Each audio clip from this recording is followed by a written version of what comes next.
Okay, example 2a. Is this a quadratic equation? It doesn't look like.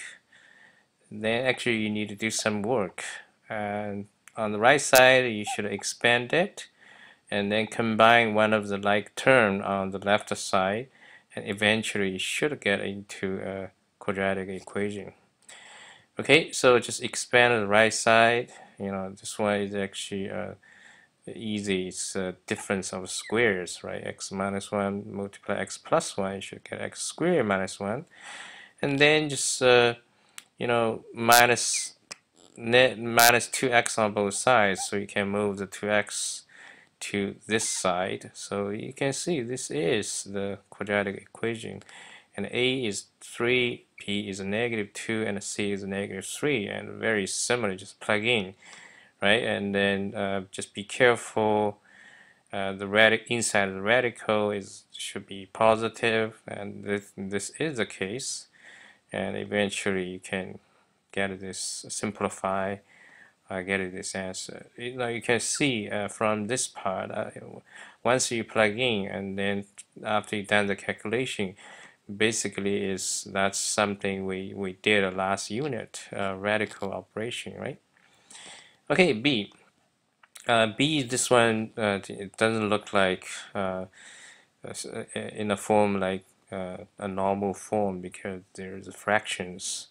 To deal with fractions, so you always think about multiply a number which should be the common denominator of 3 and 6, and in this case the common denominator should be 6, right? And if you multiply this, basically you can eliminate the denominator. So now just be careful. See, there is a bracket because the 6 is supposed to multiply the whole left side.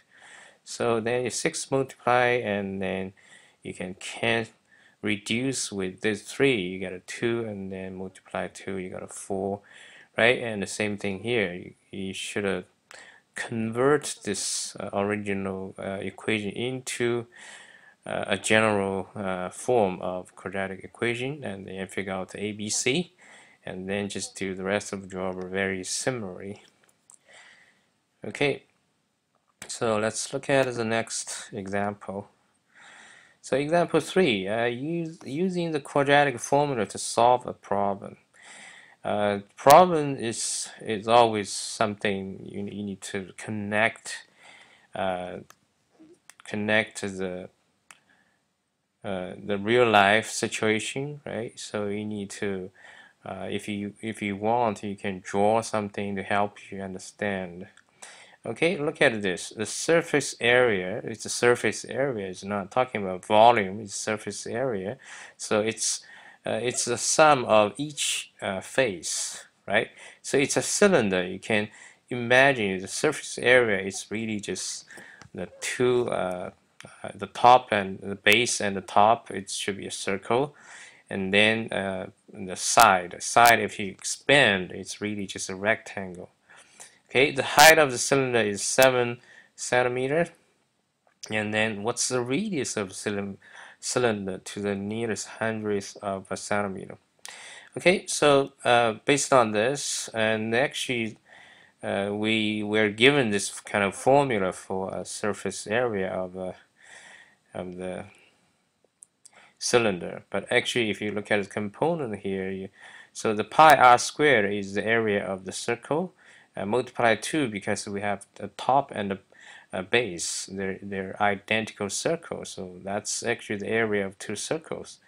And then 2 pi r is actually the circumference of the circle, which becomes the length of the rectangle if you cut the cylinder and expand all the side. And then the height is actually the width of this rectangle. So this kind of formula, if you think about how you get it, and just make you understand it better. Okay, and then just substitute A, which is given. The surface area is 250, and then height h is 7. And if you plug in here, and then you can turn this equation into a quadratic equation, except you have the 2 pi as your A 14 pi as your B, negative 50 as your C, right?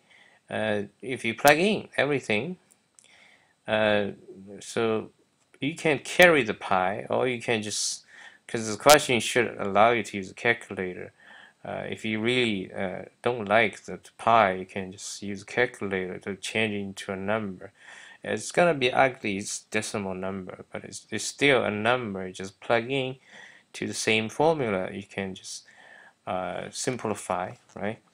And you can take a look at this, and eventually this is the simplest form. And if you can get to here, that's great. And then just plug in the use calculator, put the pi in as a value. So pi should be a number that you can find on your calculator, and eventually you can calculate the r equals 3.71, and there are more decimal. You can just round up to nearest hundredth, right? So this question is they also did the verification.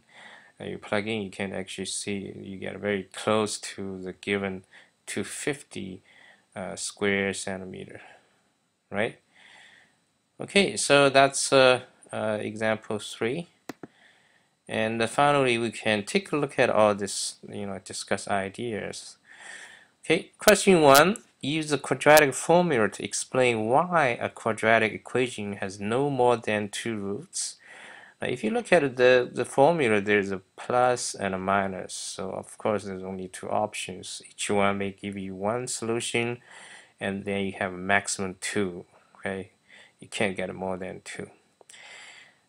Number 2, when you use quadratic formula to solve a quadratic equation of the form, the general form, can the values of a, b, or c be 0? Okay, first of all, a cannot be 0. Otherwise, it's undefined because the formula there is divided by 2a. And b or c, it can be 0, not a problem, and it will make your calculation much easier. Even there's only one of the b or c equals 0, so it's fine, and even easier. But a cannot be 0. Okay, finally, number 3. What is the quadratic formula? When is the quadratic formula an efficient method for solving a quadratic equation? Of course, when you cannot factor, right? So then, if you cannot factor, it means you have to use completing the square to do it. And then the quadratic formula is just actually using exact same way of using the same way to complete square, but they're already done for you. So you can just apply that formula and make it much easier, more efficient. Okay.